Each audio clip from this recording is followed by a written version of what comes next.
আসসালামু আলাইকুম। নবম এবং দশম শ্রেণীর শিক্ষার্থীবৃন্দ, তোমরা নিশ্চয়ই ভালো আছো। এর আগের ভিডিওতে পদার্থবিজ্ঞান ক্লাসে আমি তোমাদের জন্য উপস্থাপন করেছি চতুর্থ অধ্যায়ের অর্থাৎ কাজ ক্ষমতা শক্তি অধ্যায়ের উপরে। সেখানে আমি কাজ ক্ষমতা শক্তি কি, তারপরে এগুলোর মাত্রা, একক, মানে এইগুলোর ব্যাখ্যা, তারপরে শক্তি সম্পর্কে, গতিশক্তি ও বিভব শক্তির রাশিমালা, শক্তির সংরক্ষণশীলতা নীতি, শক্তির বিভিন্ন রূপ, এইসব বিষয় তোমাদের জন্য উপস্থাপন করেছিলাম। তো শিক্ষার্থী বন্ধুরা, আজকে আমি তোমাদের জন্য উপস্থাপন করব এই চ্যাপ্টারের ক্ষুদ্র একটা অংশ বাকি আছে, সেটা হচ্ছে কর্মদক্ষতা এবং এই চ্যাপ্টার সংশ্লিষ্ট কিছু সৃজনশীল প্রশ্ন। তো কর্মদক্ষতা কি সেটা বোঝার জন্য আমি তোমাদেরকে দু একটা এক্সাম্পল দিই। যেমন একটা গাড়ি যখন চলে তখন তুমি তো গাড়িটাকে চালাতে চাও, শুধুমাত্র গাড়িটা সামনের দিকে চলবে, কিন্তু এই গাড়িটার তুমি চাও না যে এত বেশি সাউন্ড হোক, আবার তুমি চাও না যে ইঞ্জিনটা হিট হোক বা ইঞ্জিনটা তাপ হোক, ইঞ্জিনটা গরম হোক, এটা তুমি চাও না। তো সেই ক্ষেত্রে আসলে তুমি যে পরিমাণ শক্তি এখানে দিচ্ছ, ইনপুট যেটা দিচ্ছ, আউটপুট তুমি ওই পরিমাণ পাও না, আউটপুটের পরিমাণ কম হয়। এক খুব সহজ হিসাব, মাটির চুলায় রান্না করা সবাই দেখেছো। এখানে যে পরিমাণ লাকড়ি দেওয়া হয়, যে পরিমাণ তুমি তাপ দিচ্ছ, ওই পরিমাণ তাপ কিন্তু রান্না করার কাজে লাগছে না, দেখা যায় দূরে তাপটা ছড়িয়ে পড়তেছে, তার মানে এই শক্তির অপচয় হচ্ছে। ঠিক এইভাবে যে কোনো ইঞ্জিনই শতভাগ কাজ পাওয়া যাচ্ছে না। আবার বাসা বাড়িতে যে রান্না করে, গ্যাসের চুলায় রান্না করে, তাও দেখবে একই অবস্থা। চুলার পাশে দাঁড়ালে তুমি তাপ অনুভব করো, তোমার কাছে তাপ অনুভূত হয়। তো এই তাপটা তো তুমি চাচ্ছ না, তুমি চাও যে সম্পূর্ণ তাপটাই রান্নার কাজে ব্যবহার হোক। এভাবে যে কোনো ইঞ্জিনের কাজ করার ক্ষেত্রে দেখা যায় যে ইঞ্জিনের শব্দ, ইঞ্জিনে ওখানে আলো হতে পারে, তারপরে তাপ হতে পারে, তুমি যেটা চাচ্ছ তার চেয়ে কম পরিমাণ শক্তি ওখানে কাজে লাগতেছে। এই যে পরিমাণ শক্তি তুমি পাবা তার নাম হচ্ছে লব্য কার্যকর শক্তি, আর যেটা দিয়েছো সেটা মোট কার্যকর শক্তি। এই দুইটার অনুপাত কি বলা হয়? কর্মদক্ষতা।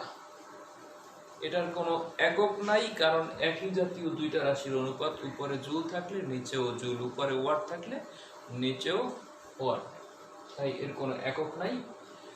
আর এটাকে ইটা দ্বারা প্রকাশ করা হয়, ই ও, এ দ্বারা আমি এনার্জি, ও দ্বারা বুঝাইলাম আউটপুট, আর ই আই মানে ইনপুট, এটাকে পার্সেন্টেজে হিসাব করা হয়, শতকরা হিসাব, তাই আমি শতকরা দিয়েছি। এটা হচ্ছে কর্মদক্ষতা সংক্রান্ত। এইটুকু তোমাদের জানলেই হবে কর্মদক্ষতা কি, কত, মানে কর্মদক্ষতার একক নাই কেন, কারণ কি, আমি আবারও বলছি, একই জাতীয় দুইটা রাশির অনুপাত, এরকম একই জাতীয় দুইটা রাশির অনুপাত যেখানেই আসবে সেখানেই দেখা যাবে এর কোনো একক নাই। তো শিক্ষার্থী বন্ধুরা, তোমাদের কর্মদক্ষতা সম্পর্কে এইটুকুই আছে। এবার আমরা যে একটা সৃজনশীল প্রশ্ন, দুইটা সৃজনশীল প্রশ্ন, দুইটা উদ্দীপক আমি এখানে দিয়েছি। দেখো যে আরেকটা বিষয় তোমাদেরকে বলে নেই, তোমরা যখন এই ভিডিওটা দেখবে, দেখার সাথে সাথে সৃজনশীল প্রশ্নের উদ্দীপকটা তোমরা খাতায় তুলে নিবে, তুলে নেওয়ার পরে উত্তরটার সাথে তুমি মিলিয়ে দেখবে, যে প্রশ্নটা দেখে তারপরে উত্তরটা যখন করবে তোমার প্রশ্নটা দরকার হবে, এই জন্য খাতায় তুলে নিবা, না হয়তো তোমার বারবার ভিডিওটা টানতে হবে। তো আমি প্রথমে যে প্রশ্ন, এখানে একটা উদ্দীপক দিয়েছি, এটা দ্বারা কি বোঝায় দেখো, এম মানে ভর, 2 কেজি ভরের এই বস্তুটা ধরো সি থেকে এ, এটাকে ধরো ভূমি, মাটি, এই মাটি থেকে তুমি এই অবস্থানে মানে 60 মিটার উচ্চতায় উঠিয়েছো। এখন বস্তুটাকে পড়তে দিয়েছো, এখানে বি অবস্থানে আসছে 30 মিটার দূরত্ব। এবারে আমি প্রশ্ন দিয়েছি যে যান্ত্রিক শক্তি কি, যান্ত্রিক শক্তি কাকে বলে। মানে এটা তো কোনো বস্তু তার অবস্থান বা গতির কারণে তার মধ্যে যে শক্তি নিহিত আছে, কোনো বস্তুর অবস্থান বা গতির কারণে তার মধ্যে যে শক্তি নিহিত থাকে তার নাম হচ্ছে যান্ত্রিক শক্তি। 50 জুল কাজ বলতে কি বোঝায়, এটা আমি আমার পূর্ববর্তী লেকচারে উপস্থাপন করেছি তোমাদের জন্য। 50 জুল কাজ মানে কি, কাজ হচ্ছে বল ইন্টু বলের দিকে সরণের গুণফল, বল ইন্টু বলের দিকে সরণের গুণফল। তাহলে কোনো বস্তুতে যদি তুমি বল প্রয়োগ করো, কতটুকু বল প্রয়োগ করো, ধরো 50 জুল কাজ 50 নিউটন যদি বল প্রয়োগ করো, কোনো বস্তুতে 50 নিউটন বল প্রয়োগ করার পরে বস্তুটার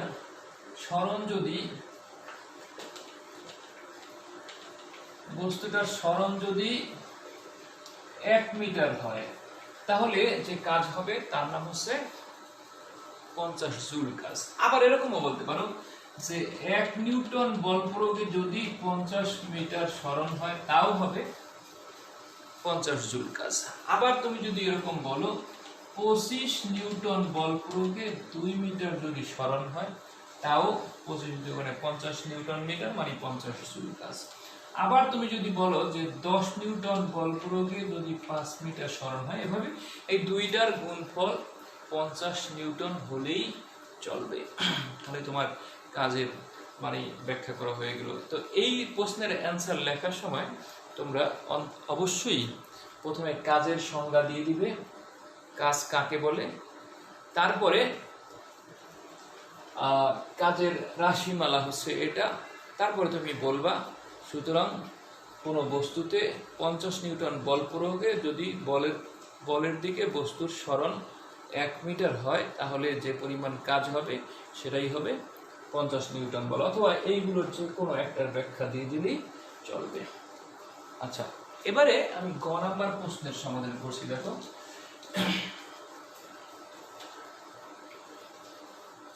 গ আমি এখানে বলেছি যে এ বিন্দুতে বস্তুটির বিভব শক্তি নির্ণয় করো। দেখো, এই বিন্দুতে যখন বস্তুটা উঠাবা ওই মুহূর্তে বস্তুটার সমস্ত শক্তি বিভব শক্তি, এখানে কোনো গতি শক্তি নাই, যদিও আমি শুধুমাত্র বিভব শক্তি বের করতে বলেছি।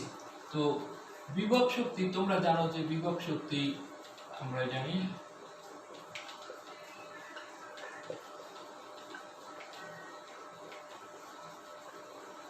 বিভব শক্তি EP = mgh। তো এখানে কি কি দেওয়া আছে সেটা তুমি পাশে লিখে নাও অথবা উপরে লিখে নাও। তুমি লিখতে পারো যে এখানে ভর m = 2 কেজি, তো অভিকর্ষ ত্বরণ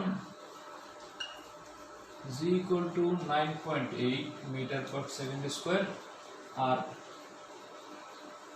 উচ্চতা h = 60 মিটার, 60 মিটার উচ্চতায় উঠিয়েছে। তাহলে আমরা লিখতে পারি therefore EP = m হচ্ছে 2 কেজি, আর অভিকর্ষ ত্বরণ 9.8 আর উচ্চতা হচ্ছে 60, এত জুল কাজের একক, শক্তির একক এখানে জুল। এখানে কত হবে সেটা তোমরা একটু ক্যালকুলেটর দিয়ে মানটা বের করে বসিয়ে দিবা। কত হয়? 1176। বস, এটাই হচ্ছে তোমার গ নাম্বার কোশ্চেন অ্যান্সার। তো অনেকে প্রশ্ন করে স্যার এত ছোট যদি গ নাম্বার কোশ্চেন অ্যান্সার হয় তাহলে তো হবে না। আসলে কি, গ নাম্বার প্রশ্ন মানে হচ্ছে তোমার প্রয়োগ করতে বসে। যারা সৃজনশীল বিষয়ে ট্রেনিং প্রাপ্ত তারা বুঝতে পারেন, বিশেষ করে অভিজ্ঞ শিক্ষক যারা, তারা বুঝতে পারেন যে গ নাম্বার প্রশ্ন যে শুধুমাত্র অঙ্ক থাকবে এমনই কোনো কথা না। এখানে প্রয়োগ করা মানে এই প্রশ্নের ভিতরে 3টা পার্ট থাকবে, একটা হচ্ছে জ্ঞানমূলক, একটা অনুধাবন, আর একটা হচ্ছে প্রয়োগ। মানে এই যে প্রয়োগমূলক প্রশ্নেরই 3টা পার্ট। জ্ঞানমূলক মানে তুমি এটা মুখস্থ করছো সূত্র, বিভব শক্তি সমান। আর যে এইগুলি দেয়া আছে এইগুলো বসানো, এটা হচ্ছে তোমার অনুধাবন করা, মানে এখানে যে বসাইতে হবে এইগুলি বসাতে হবে, তুমি এখানে এইগুলো লিখেছো মানে এইগুলো বসাতে হবে, এটা হচ্ছে অনুধাবন করা। তারপরে তুমি প্রয়োগ করছো, প্রয়োগ করে অ্যান্সার বের করতে পারছো, এটা হচ্ছে প্রয়োগ। এইভাবে অ্যান্সার বের মানে এই গ নাম্বার প্রশ্নকে মূল্যায়ন করা হয়। আমি ঘ নাম্বার প্রশ্নটি কি লিখেছি দেখো, বস্তুটির ক্ষেত্রে শক্তি সংরক্ষণশীলতা নীতি ব্যাখ্যা করো। আসলে শক্তি সংরক্ষিত আছে কি না সেটা আমরা বের করব। তাহলে ঘ নাম্বার প্রশ্নটা আমি সমাধান করি।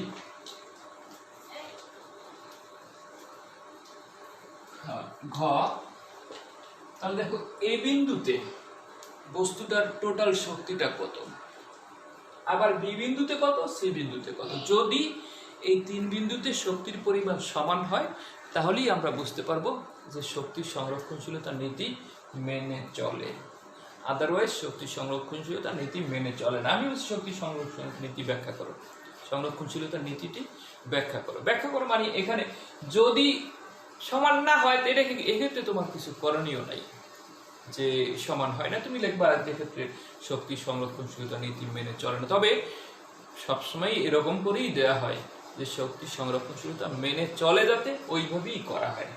তো সেই ক্ষেত্রে আমরা যদি লিখি এ বিন্দুতে বস্তুটির সমস্ত শক্তি বিভব শক্তি এবং গতিশক্তি, আমি ই কে এ লিখলাম, এ দ্বারা কাইনেটিক, এ দ্বারা বুঝাইলাম যে এ বিন্দুতে ইকুয়াল 0। আর গ থেকে পাই বিভব শক্তি আমরা বের করেছি একটু আগে, ই পি এ, পি দ্বারা পটেনশিয়াল এনার্জি আর এ দ্বারা বুঝাইলাম যে এ বিন্দুতে আছে। তাহলে এটাকে লিখলাম 1176 এত জুল, একটু আগে আমি বের করেছি যেটা। এবার যদি লেখো therefore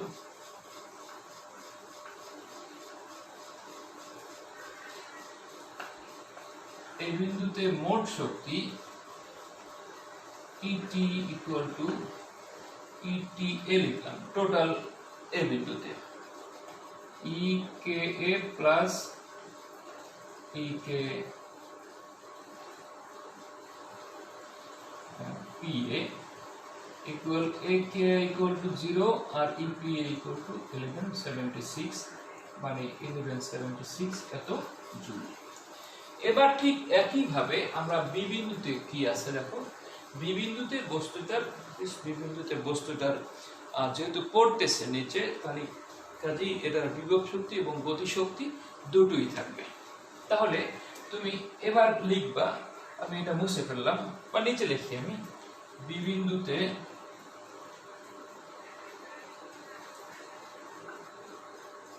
বস্তুটির গতি শক্তি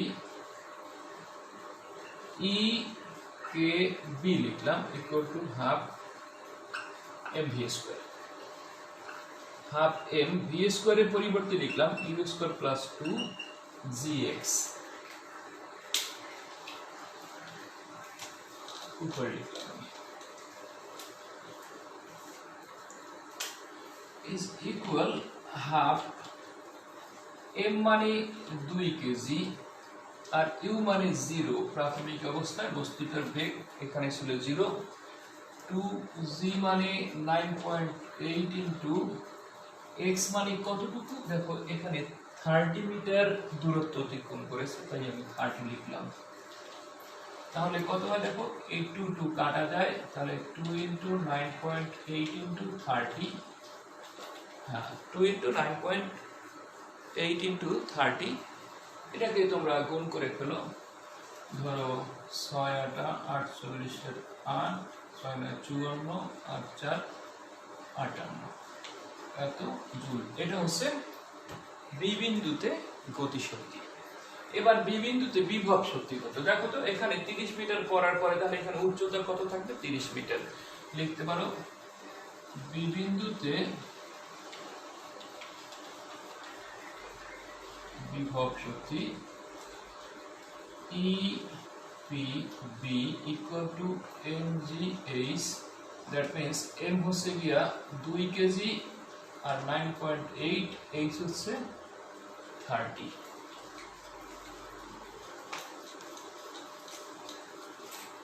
তাহলে আমরা লিখতে পারি এই দুইটা গুণ করলে একই গুণ, দেখো 588 জুল। তাহলে লিখতে পারো বি বিন্দুতে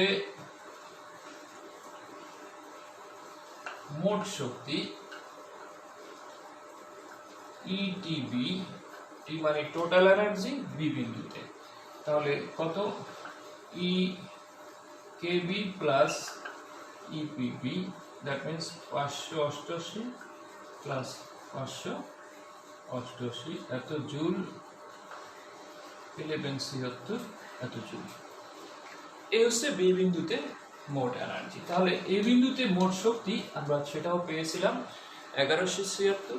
এবার বি বিন্দুতে মোট শক্তি সেটাও পেয়েছি 1176। এবার সি বিন্দুতে কোনো বিভব শক্তি থাকবে না, কারণ এটা মাটির সাথে মিশে যাবে, মানে এটা কোনো উচ্চতায় নাই। উচ্চতা না থাকলে সেখানে কোনো বিভব শক্তি নাই, কারণ mgh, এইচ এর মান যদি 0 হয় টোটাল এনার্জি 0 হয়ে যাবে। তাহলে তোমরা লিখতে পারো যে সি বিন্দুতে বিভব শক্তি ইপিসি ইকুয়াল 0। সি বিন্দুতে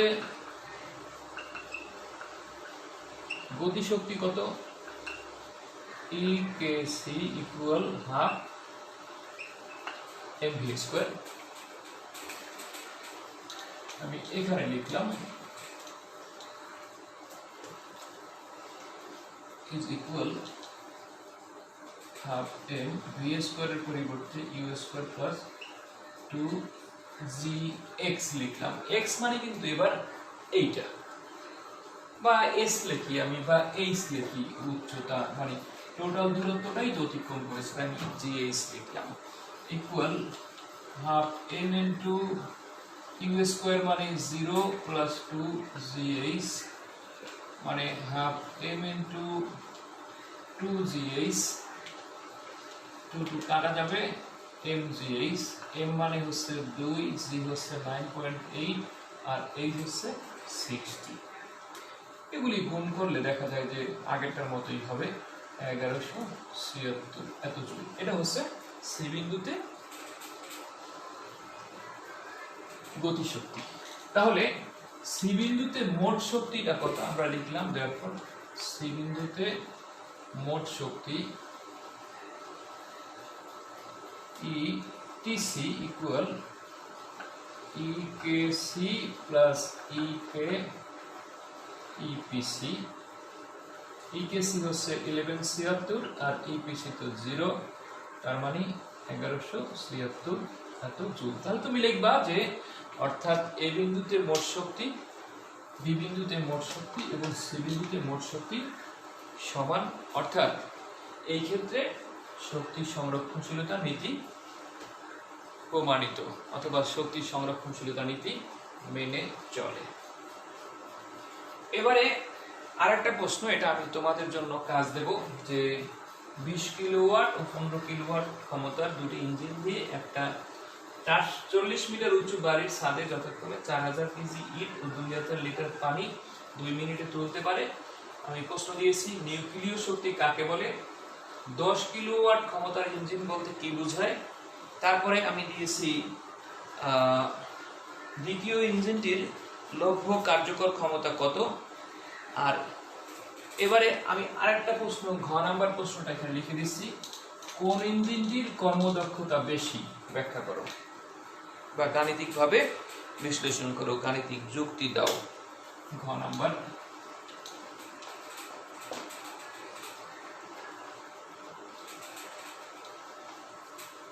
কোন ইঞ্জিনটির কর্মদক্ষতা বেশিভাবে গাণিতিকভাবে